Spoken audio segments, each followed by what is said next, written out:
Do you want to know how to do rigging within Blender to create animations for games?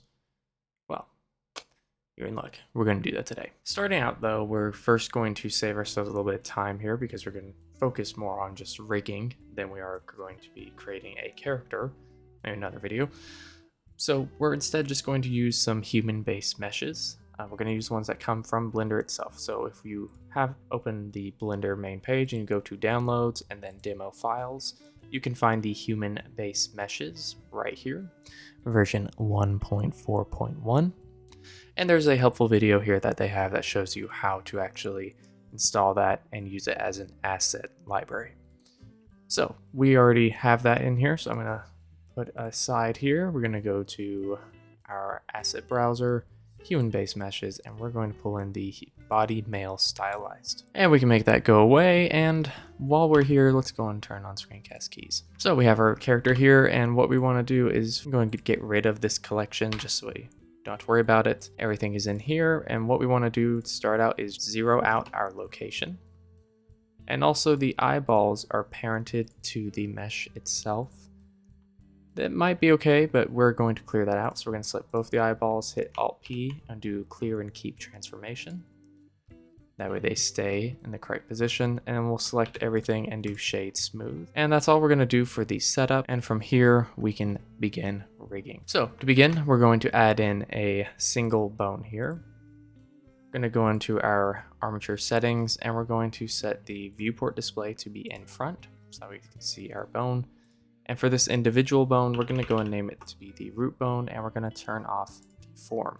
So we don't want our root bone to be deforming our mesh. Go and scale it down a little bit here in edit mode, and we're going to make it about the size of the ankles. You can set this to anything you want. The actual bone size doesn't matter for this one. And I'm going to add in a new one with Shift A, drag it up. This is going to be our hip bone. Drag it to about right there. We'll call it hips. From there, we will extrude out along the z-axis, bring it up to here, and we'll call this spine.001. And if we subdivide that, subdivide it twice, and that will automatically name it spine 001, 002, and 003. We have a cat visitor here. He has come to help. And from our spine, we are going to go into a side view here. We're going to extrude up our neck, about right there. And we'll call it neck. And from our neck, extrude straight up, and that will be our head.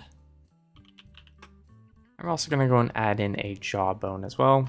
For that, we'll just add in a new bone, bring it up, and we'll scale it on Z so that it is horizontal here, and we'll position it. So we'll position this about the start position of where your jaw hinges, and put it at the end of the chin. Name that jaw. And then we also want to add in our eyeballs. So we can do one bone for each eye. So let's do Shift A once again here, and we can rotate it on the x-axis 90 degrees, bring it up. And to actually get this position correctly, what we're going to do is we're going to switch into object mode, select our eyeball, do Shift S, and then do cursor to selected. Then go back in edit mode, select our eye bone here, do Shift S, and do selection to cursor. And that will position our eye bone to be exactly in the middle of our eyeball here. And we'll just kind of move the endpoint to be right in front of our eye. And we can name that eye. We're going to take our eye as well as our jaw and parent both of those to our head using Control P with keep offset. And while we're here, we're going to go and parent our hips to our root bone with keep offset. We're going to get our legs added next here. Shift S and 1 to put it back to world origin. Shift A to add a new bone, and we will move this bone up and position it to be about where the hip ball joint is, so about right here. And we'll call that thigh. Position that to be in about the knees location. Bring it down to the ankle. That is going to be your calf. I'm going to go into a side view here, and we'll just position this, make sure it's a little bit more centered, and we want to move our knee to be a little bit forward. That'll give us better deformations. And we'll extrude down here to be our foot. and extrude from here to be our toes. Let's go in a slightly upper view here so we can better position this. Here we go. And we can actually move that. Start over here. And that looks pretty good. And we'll go and parent our thigh to our hips here. And we're going to do Shift A again. And this is going to begin our arms. So for our arms, we're going to first do the shoulder. So I'm going to position this to be about right here. The shoulder is going to be where the joint of your actual shoulder is. So we're going to position that. You try and put it right in the middle there. And the reason we're doing this bone here is it kind of allows your shoulders to be controlled separately from your arm. It allows for that deformation to also better affect this area here. Instead, if you don't have that, you'll get some weird deformations. So this kind of just helps to minimize that. And we'll bring it forward a little bit, but we don't want to extend it past the actual chest area here. We can go and rename this to be shoulder. And we can extend this out to our elbow. We can just call this upper arm. And extend out again to our wrist, call this the forearm. And we can go into a side view here. Try to better position this. If any of these other bones are in your way, you can always click on them and press H to hide them. Bring out our hand here. And something that's helpful is if you turn on snapping, you can set it to center and volume. And that will let you auto snap to the center of the volume that you're looking at.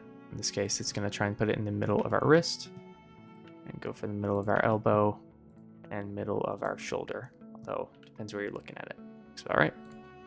Turn off snapping for now. Rename that to be hand. And let's do our fingers. For that, we're going to just duplicate our hand bone, do Alt-P, clear parent. Turn on our snapping options here. Going to move that to be the beginning, first knuckle there, and then the end of our finger. And we'll just name this index 0.001. Duplicate that out. This one is middle 0.001. And you can probably guess where we're going from here. We're just going to duplicate this out.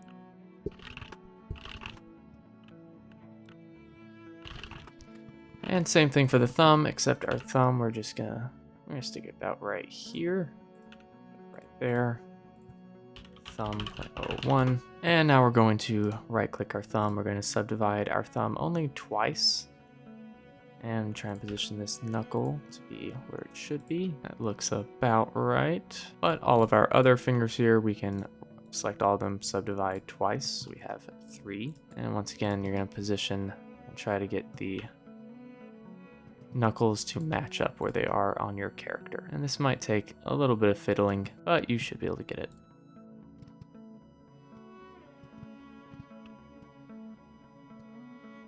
All right, and then we're going to select the first bone of each of our fingers and parent it to our hand with keep offset. Then we're going to take our shoulder and parent it to the highest spine joint here with keep offset. Do Alt-H to unhide any bones we may have hidden. And that is most of the setup complete for our bones here. We're going to add a few extra bones to set up an IK rig for our character here. Before we do any of that though, we want to go and select all of these bones currently, minus our root bone. And we're going to add in a new bone collection, and we'll call this one Deform.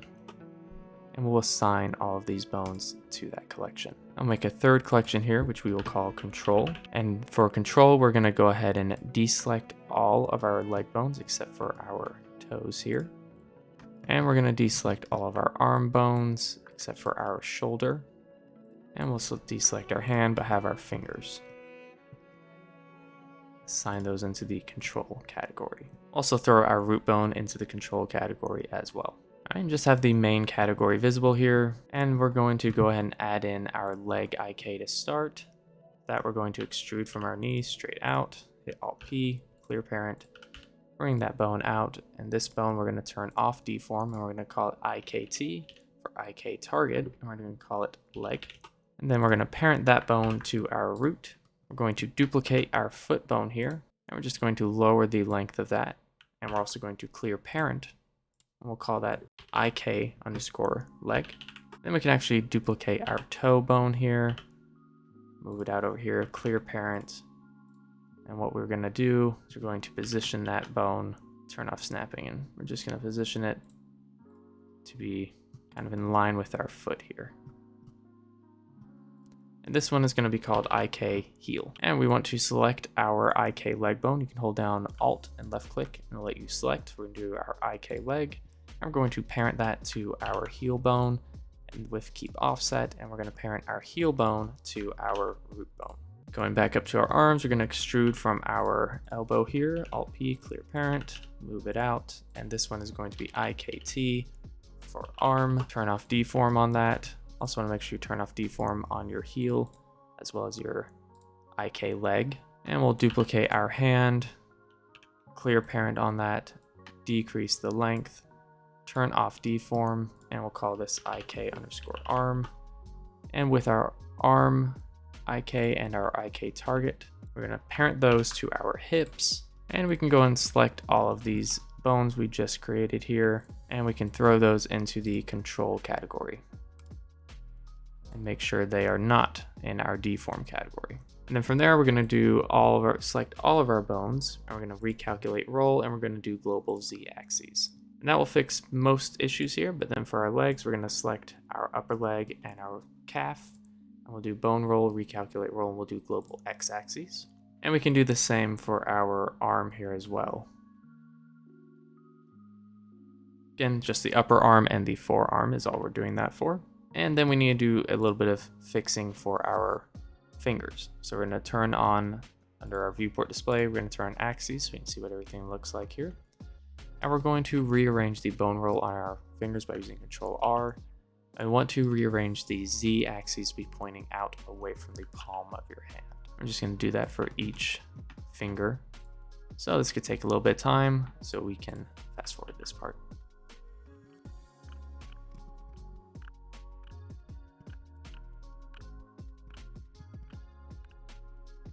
And once that's finished, we will switch over into pose mode and actually get the IK set up here. We're going to start out with the IK on our leg.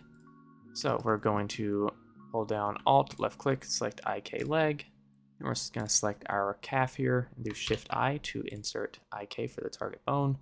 Go to our bone constraints, we're going to add a chain length of 2. I'll let my cat pass through wherever he wants to go. It's a good boy. And then our pole target, we are going to assign to our IK target leg. And from our foot, we're going to do a copy rotation. And we're going to copy the rotation of our IK leg bone, and we're going to set it to be in pose space. And what that allows us to do is to take our heel here. Now we can control our leg. And if we rotate this, we can also rotate our foot. And this determines where our knee is facing. And we're going to do a similar thing with our arm here. We're going to do Alt click, select IK arm, select the arm, Shift I to insert an IK, chain length of 2, and set up our pole target. And we'll need to adjust our angle here, play around with the values, see which one gets it closest.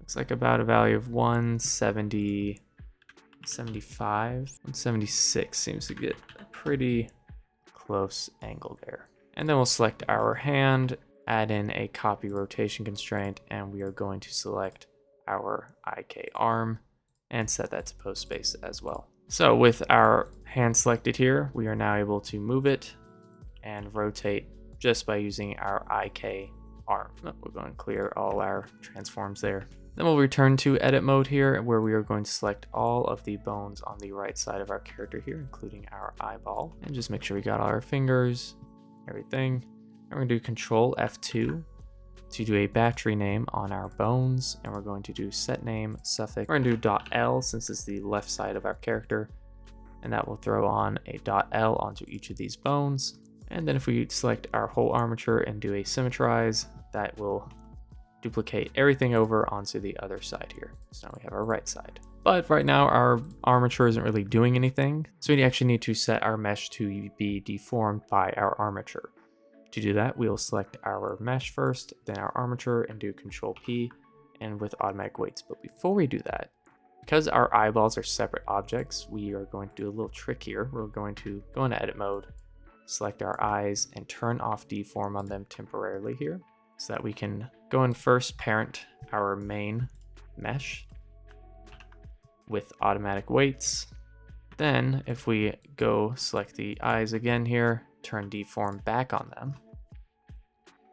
Now if we select the eyeballs, then our armature, we can do Control P and we'll do it with empty groups. And we'll go and select our armature, then an eyeball, switch to weight paint mode. Hold down Shift and Control and then left click a bone. You can select that bone to do weight painting on. We're going to set our fall off to constant, make sure front face only is turned off. And we can go ahead and actually hide our body here. And we're just going to weight paint that eyeball. Go back to object mode, armature, select the other eye, weight paint, select the correct eye. Paint that in. Go back to object mode. Bring you back. And now if we happen to go into pose mode with Control Tab, now see we can move our eyeballs. And it doesn't move anything else on our character. Now we are going to need to make some adjustments as well to the jaw. As you can see, it's kind of causing some strange deformations here, as well as the neck is having influence on parts of the head that it shouldn't. Now there's no way to really get around weight painting.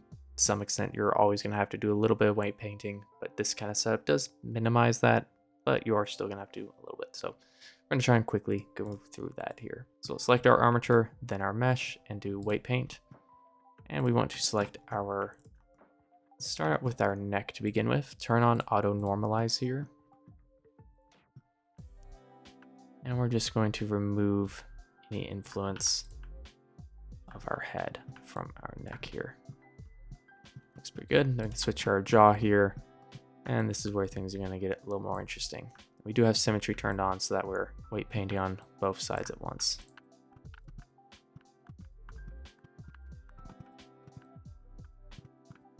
So if within this mode, we can actually still rotate that bone and get an idea of how it's affecting things.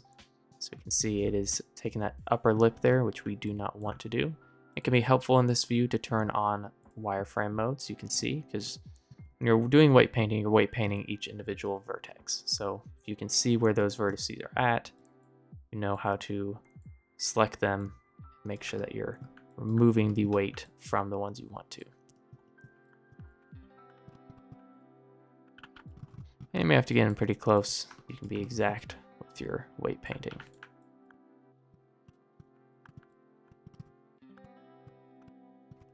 And where exactly to stop it up here is a little bit a matter of taste. I'm going to leave it there, and then we're going to go under weights, and we're going to do a smooth. We'll do, say, 3 iterations, and that makes it look a little nicer. Now we can go back into pose mode here, and we can turn off the wireframe view. And once you fix your weight painting up, you now can move your character freely here. So if we switch over and we turn off, hide our deformed bones, we just have our control bones visible.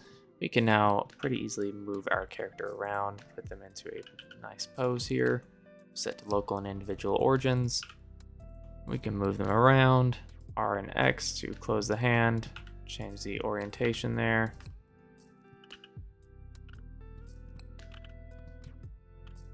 And you can really just play around with your character. And with our shoulders, make them shrug, move them up and down. And that's it. Now, if you wanted to export this character, I'd recommend that you go and select all of your bones here and you do clear transform on all of them so that you have a nice base rest pose here. Go in object mode, select everything here, and then we're going to do export. If we're exporting to, say, Unreal Engine, you'd find wherever you're trying to export it, and you're going to set it to be selected objects, do armature and mesh, and then under geometry, set the normal smoothing here to be face. And then under armature, I'd recommend turning off add leaf bones. You can leave it on if you'd like, but I'd recommend turning it off for Unreal Engine. You can also set it to be only deform bones, in which case it won't export any of those IK bones that we set up, which you might want to have a clean bone structure within Unreal Engine, and then you can set up an IK rig within there if you'd like. Animation, I usually turn off interlace strips if I don't use them, and then all actions, and then if you save all your animations as actions, it'll all get exported with your model here. Now, if you're doing something for Godot, I'd recommend using GLTF. Very similar setup here. We're going to do selected objects, And everything else can pretty much stay the same. The only thing you might change is you may want to add leaf bones if you're using Godot, but it really just depends on what you were using Godot for. But everything else can pretty much be remained as the exact same default actions here, and it should work. Oh, and one more thing. Don't forget to name your character.